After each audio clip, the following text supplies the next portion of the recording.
আজকে আমাদের বাংলাদেশ জাতীয়তাবাদী ছাত্রদল রাজশাহী বিশ্ববিদ্যালয়ের কর্মসূচি হচ্ছে ২৪-এর গণঅভ্যুত্থানের সময় বা ২৪-এর ছাত্র জনতার আন্দোলনে যে সকল আওয়ামীপন্থী শিক্ষকরা, হাসিনার পাচাটা যে সকল দালালেরা ছাত্র জনতার বিপক্ষে অবস্থান নিয়েছিল এবং রাজশাহী বিশ্ববিদ্যালয়ে শিক্ষার্থীদের বিপক্ষে অবস্থান নিয়েছিল এবং হাসিনার পক্ষ অবলম্বন করেছিল, হাসিনাকে টিকিয়ে রাখার ষড়যন্ত্র যারা করেছিল তাদের বিচারের দাবিতে আজকে আমাদের এই অবস্থান কর্মসূচি এবং বিক্ষোভ মিছিল।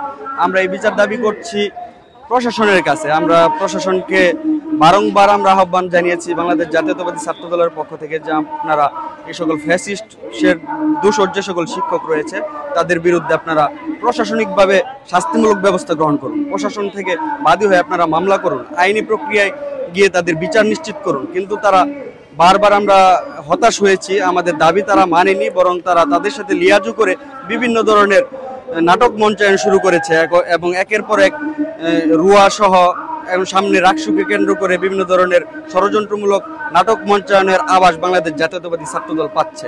এজন্য আমরা আজকে থেকে বাংলাদেশ জাতীয়তাবাদী ছাত্রদল ধীরচিত্তে একের পর এক কর্মসূচি গ্রহণ করবে।